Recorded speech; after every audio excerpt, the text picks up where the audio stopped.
माझ्या महाराष्ट्रातल्या शेतकऱ्याला सांगू इच्छितो, तुम्ही काय करा 6 तारखेपर्यंत म्हणजे 6 तारखेपर्यंत तुम्ही शेतीची कामे करून घ्या। कारण की राज्यामध्ये 7, 8, 9, 10 जूनच्या दरम्यान भाग बदलत पाऊस पडणार आहे, जोराचा पडणार आहे, म्हणून हा अंदाज लक्षात घ्या। पण 6, 7, 8, 9, 10 जून प्रत्येक गावाला एकदा पाऊस येऊन जाणार आहे, म्हणून हा अंदाज लक्षात घ्यायचा। पण राज्यातल्या सर्व शेतकऱ्याला सांगू इच्छितो की हा पाऊस पूर्व विदर्भ, पश्चिम विदर्भ, दक्षिण महाराष्ट्र, उत्तर महाराष्ट्र, कोकणपट्टी, खानदेश, मराठवाडा सगळीकडे पाऊस पडणार आहे, म्हणून हा अंदाज लक्षात घ्यायचा। पण राज्यातल्या सर्व शेतकऱ्याला सांगू इच्छितो की राज्यामध्ये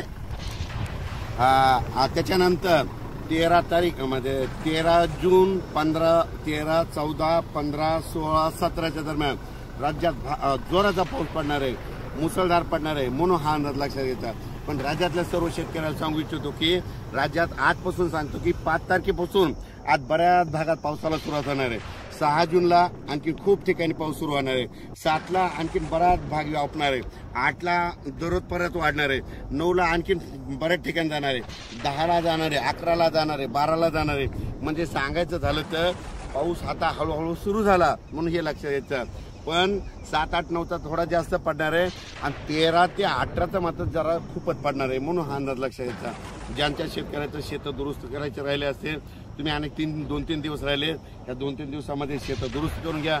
पण राज्यात मात्र म्हणजे आज आहे 5 पासूनच बऱ्याच ठिकाणी आज पावसाला सुरुवात होईल। 6ला वाढत जाईल, 7ला वाढत जाईल, 8ला वाढत जाईल, 9, 10, 11 असा पाऊस पडतच राहणार आहे, दररोज वेगवेगळा भाग घेत राहणार आहे, म्हणून हा अंदाज लक्षात घ्यायचा। त्याच्यानंतर 13 ते 18चा देखील खूप पडणार आहे, म्हणून हे लक्षात घ्यायचं। आणि माझी सर्वांना विनंती आहे, कापूस लागवड करत असाल तर तुम्हाला एक सांगू इच्छितो, मी स्वतः कापूस लागवड करणार आहे। यावर्षी 3x1 अंतर आहे। 3x1 अंतरनं काय होतं, 1 एकरमध्ये 14,000 झाडं बसतात। जर कापसाचं झाड कमरा इतकं जरी असलं तर त्या कापसाला काय होतो, चांगला उतार येतो। आणि खताचं नियोजन एकदा फक्त रेगाटीला खत द्यायचा, परत खत द्यायचं नाही, काही नाही, फक्त पोळ्याची अर्धी बॅग युरिया द्यायची।